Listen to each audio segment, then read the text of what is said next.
the whole Central Africa just follow. As a French exodus from the Sahel region looks increasingly likely, Niger's northern neighbor has extended a helping hand in solving the crisis. The Algerian president has been vocal in his opposition to any military action, making a proposal aimed at averting a direct confrontation. RT's Umaima HR explains why Algeria is so concerned about escalations in the region. As Niger is still reeling from the upheaval following the military coup in July, neighboring Algeria has stepped forward with a peace initiative in hopes of resolving the crisis in the sub-Saharan country. There was a coup in Niger. We confirmed that we are in favor of constitutional legality, and it is necessary to return to that legitimacy. We are ready to help them. Algerian authorities have expressed their willingness to facilitate peace mediation. The North African officials are proposing a transitional phase that will last for a maximum of 6 months, with all Nigerian parties taking part in the discussions, that is in hopes of eventually leading to the, quote, restoration of constitutional order in the country. A military intervention could ignite the whole Sahel region, and Algeria will not use force with its neighbors. No solution is possible in Niger without the participation of Algeria, as it is concerned by what is happening in this neighboring country. Algeria is willing to help the Nigerians restore the constitutional legitimacy.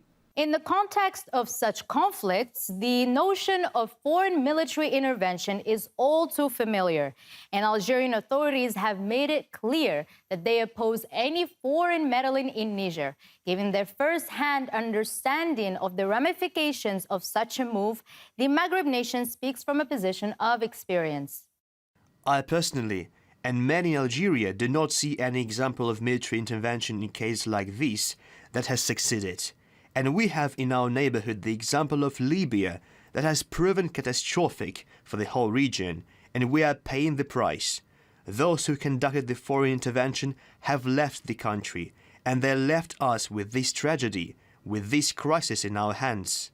What is the situation today in the countries where there were military interventions? Look at what is happening in Libya, in Syria. Waiving a military intervention in Niger is a direct threat to Algeria, and we reject it completely and categorically. It is crucial to underscore that post-Gaddafi Libya has cast a shadow of distress and apprehension over its neighboring nations, most notably Algeria.